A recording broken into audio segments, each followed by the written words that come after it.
Mga kababayan, mukhang hindi pa po tapos ang tensyon sa Senado, lalong-lalo na bukas.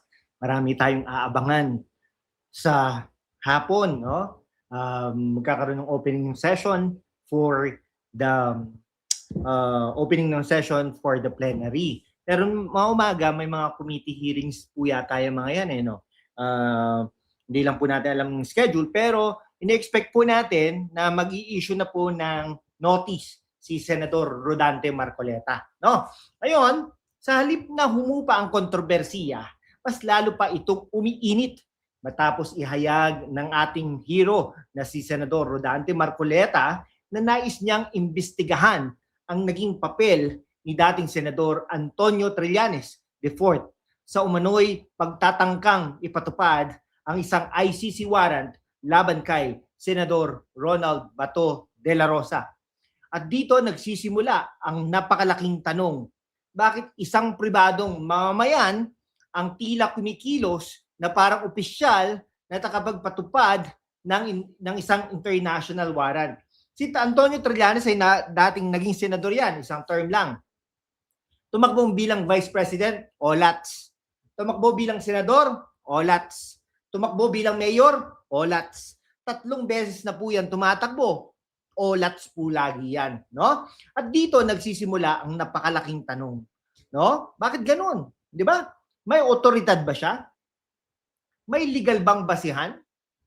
O isa lamang bang itong political chatro para makagawa ng ingay sa media at maging relevant sa ating mga kababayan? Mga kababayan, pag-usapan natin iyan ngayon.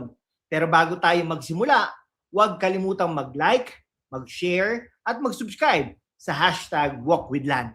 Malapit na tayong mag 100,000 subscribers, suportahan niyo po ako. At kung gusto niyo ng mas malalim na pagsusuri sa mga isyung pambansa, pindutin na ang notification bell para lagi kayong updated mga kaibigan. Ayon kay Senador Rodante Marcoleta, nais niyang ipatawag hindi lamang si Trillanes, kundi maging ang National Bureau of Investigation na pinapangunahan ni Attorney Matibag at Department of Justice upang magpaliwanag tungkol sa naging operasyon laban kay Senador Bato de la Rosa. Para kay Marcoleta, maraming tanong ang kailangang sagutin. Una, ano ba talaga ang legal na basihan ng operasyon? Kung napapansin niyo po, si Senador Marcoleta, lagi pong sinasabi niya, dapat may legal basis. Basis, no? Magaling po. Ikalawa, sino ang nag-utos? Si Pangulong Bongbong Marcos ba?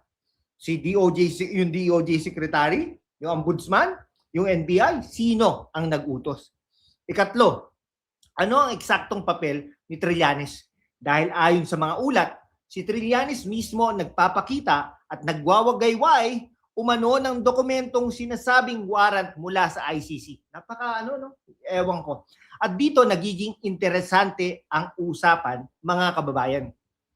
Sa isang normal na sitwasyon, ang pagpapatupad ng warrant ay trabaho ng mga otorisadong law enforcement officers, katulad ng NBI, PNP, at kung sino pa, no? Hindi ito trabaho ng isang dating senador. Hindi ito trabaho ng isang political rival. At lalong-lalong hindi ito trabaho ng isang pribadong mamamayan. Ito interesante ito. Pagdating ng Lunes, pag pinatawag na si Trillanes sa committee hearing, no, ng public safety, no? Pag ipatawag hindi kasi sabi ni Trillanes babatukan daw niya si Rodante Marcoleta, no? Ngayon, maaring i-confront ni Senador Marcoleta 'yan. At ngayon, ang napaka-interesante ay magiging iko-contempt niya si Trillanes at makukulong diyan sa Senado. Hintayin po nating makulong si Trillanes diyan sa Senado. Kaya para kay Marcoleta, dapat malinawan ng publiko kung bakit tila may isang taong kumikilos lampas sa kanyang opisyal na kapangyarihan. Okay. Mga kababayan, dito natin himayin. Ang pinakamahalagang issue rito ay hindi kung sino ang kakampi ninyo sa politika. Hindi kung Duterte ka, hindi kung Marcos ka, hindi kung opposition ka. Ang pinakamahalagang tanong ay, nasunod ba ang proseso? Dahil sa isang demokratikong bansa katulad ng Pilipinas, hindi pwedeng pili-pili lang kung kailan natin susundin ang due process. Kapag ordinaryong mamamayan ang inaakusuhan, hinihingi natin ang due process. Kapag politiko naman ang sangkot, due process pa rin dapat. Pareho ang pamantayan. At dito pumapasok ang argumento ni Marcoleta.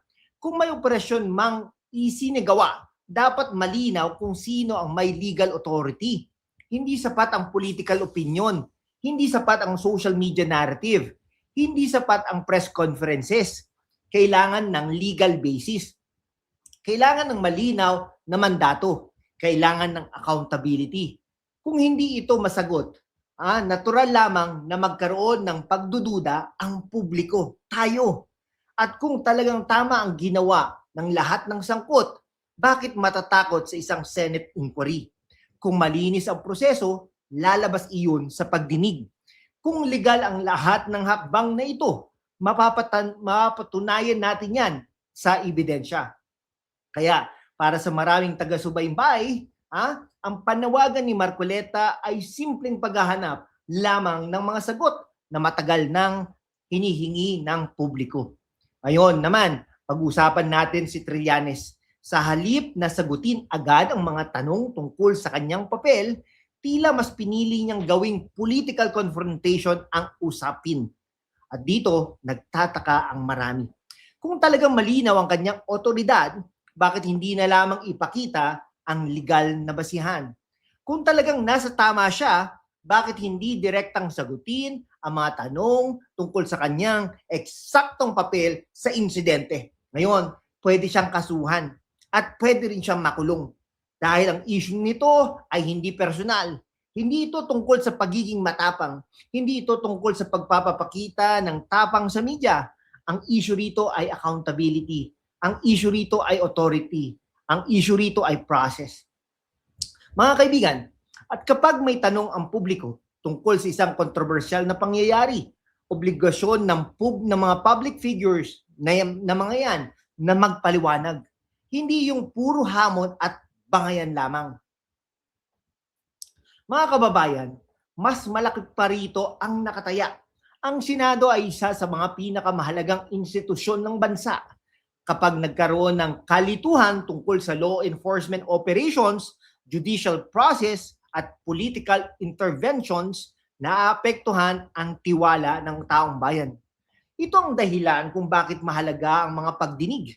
Hindi para sa personal na paghihiganti, hindi para sa political vendetta, kundi para malaman ang buong katotohanan.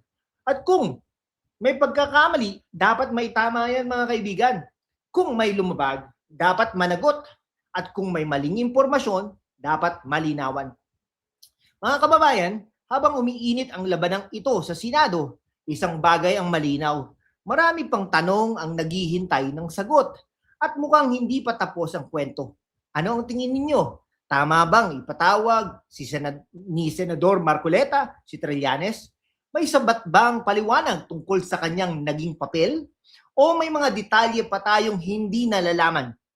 I-comment nyo mga kaibigan sa baba ang inyong opinyon.